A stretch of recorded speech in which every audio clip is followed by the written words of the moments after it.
The Smith curl is a movement I attribute to pretty much saving my shoulder situation. Beauty of this is that it gets into a very unique space where my bicep is at maximum length alongside my pec, which turns out is very uncommon in most of the movements we do.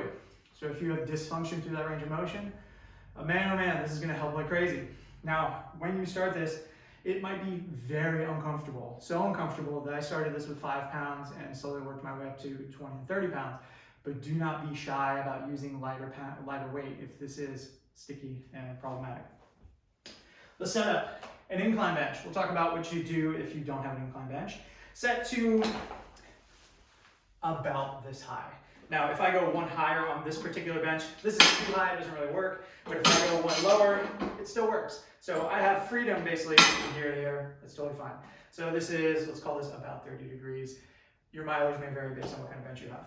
But the goal is, can I get myself up and over and on top of the bench? I want my chest pointed directly to the ceiling so that my arms can dangle to the sides, which is different if I'm here. Chest is not pointed to the ceiling, it's pointed over that way, and my arms are no longer dangling at my sides, they're kind of gently out in front of me, okay? Small distinction, but very important to getting this movement going. From there, turn my palms out to the side, and I'm curling away from my body, nice and controlled.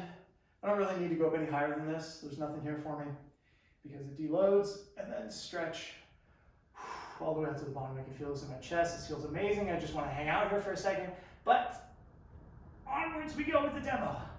Nice and controlled. Get that negative. Good stretch. Faults. People will tend to revert to this, as we indicated. This is not problematic. It's not bad. It's not going to hurt you. It's just a different movement.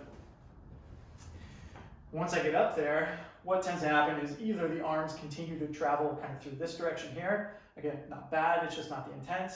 Or they tend to just get kind of like wonky out to the side as you go. When in doubt, go a little bit slower, and you're thinking of trying to curl 90 degrees away from the body. Hopefully I'm doing a pretty good job there. The next fault tends to be people want to just get up into here and curl and press and do different things. Really the range that you're seeking is from about here to about there, and then back down, and then making sure you get a good complete deload each time. Don't hedge here. If you have to hedge here because it's painful or whatever, go to lighter weight, hang out, get that stretch. Okay, let's talk about how to make our alternative incline bench.